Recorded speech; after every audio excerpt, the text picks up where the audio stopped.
this is Jason from Horrific Nightmares, and welcome back to Ranked. This is where Joe and I pick a franchise, watch it, and rank it. It's pretty simple. Now, just keep in mind that this is just my opinion and how I see the films. And don't forget to check out Joe's ranking for, oh, what are we doing this week? A Nightmare on Elm Street. All right, guys. We are doing A Nightmare on Elm Street. This week I chose the Blu-ray set, which may irritate some people.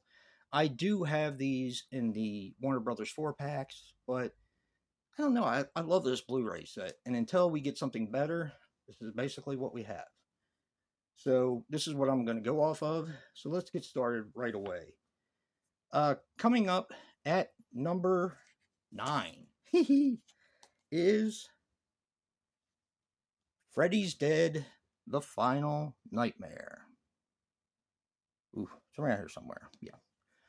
Now, I don't hate this movie. It's really hard to get me to hate a movie, but this one comes awful close. There are stuff that of course, there's stuff that I like about it because we did a positive spin, but this is not one I return to very often. And to be honest, if I'm going to marathon the franchise, I may skip this one because I think I've seen it enough at this point.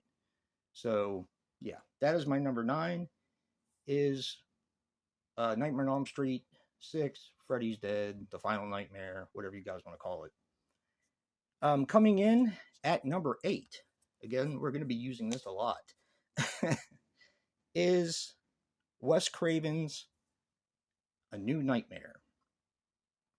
This was one of my very favorites years ago because I thought the concept was ridiculously clever. And I still do.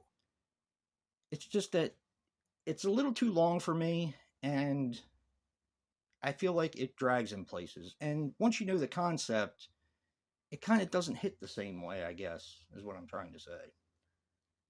This is another one that's tough for me if I'm marathoning the Nightmare on Elm Street films. So, yeah. All right. Coming in at number 7 is Freddy versus Jason. Figured I would rock the old DVD today. I do like Freddy versus Jason. It went down a lot for me over the years. I got so tired of people saying, oh, this is Freddy's movie, and Freddy gets the better of Jason. And I've always been a Friday the 13th fan, so I guess it always came off as kind of personal. Even though it's not. I know it's not, but I don't know. I guess that just kind of took me out of this film at certain points. So, plus, the body double. The body double, guys. Come on. Kills me. All right. Coming in at number 6 is A Nightmare on Elm Street Part 4, The Dream Master. This one I'm kind of indifferent about. I'll watch it. It's fine. It just doesn't have a whole lot of story. I do like the kills. I think the kills are brilliant. But, the story is just okay for me.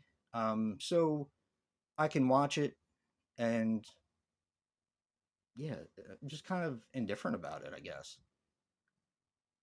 So, yeah, that's A Nightmare on Elm Street Part 4, The Dream Master. Coming up next, back to the Blu-ray, is A Nightmare on Elm Street Part 3, Dream Warriors. Now, this was the first movie I saw in the theaters of A Nightmare on Elm Street. I still have extremely fond memories of it. I do think that the kills are incredible in this film. But this is where, in my opinion, Freddy ceases to be scary and more jokey. This is the kind of the step off of the ledge in a way. So that's why it goes where it goes. So, yeah. All right. Coming up at number 4 is A Nightmare on Elm Street Part 5, The Dream Child. I like this film a lot. I like the story a lot. I'm still waiting for that uncut version of it because I really want to see it. But even though Freddy is still jokey in this film, I think the kills more than make up for it. The kills are magnificent in this film.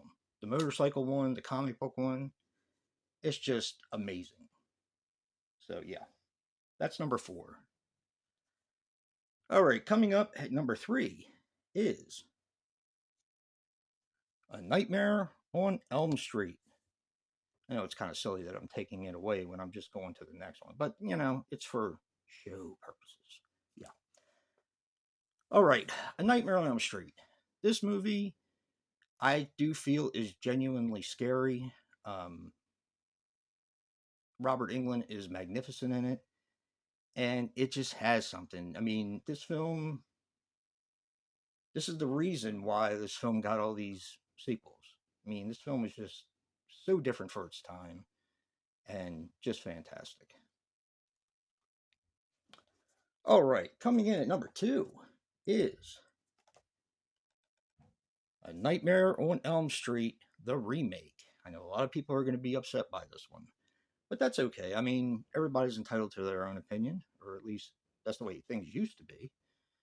But anyway, I love the remake. I think it is a brilliant film. I think Jackie Earle Haley is great as Freddy. Are some of the effects a little wonky? I mean, I don't see it that much, but I know other people have pointed it out, and I still kind of don't see it. But, everybody's entitled to their opinion. I think the story is great.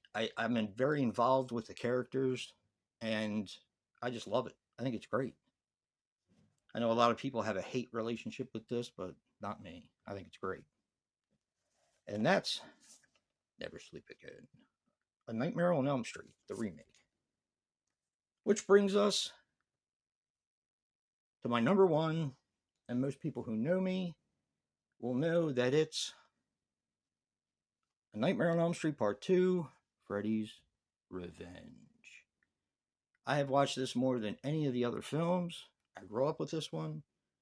And I find that a lot of people my age or about my age have grown up with this film. I know everyone says it's the gayest film in history. And, that may be true and it may have been intentional, but I didn't see it. I didn't think like that. I just thought, Freddy is actually scary in this one. And there is a final guy which I could identify with. So I love it. I just think it's a fantastic film. And that's my number 1. It took me a long time to realize that, but when you keep going back to a film over and over again, even though people trash it constantly, and you love it, it's got to be your number 1. So, yeah. Nightmare on Elm Street 2, Freddy's Revenge.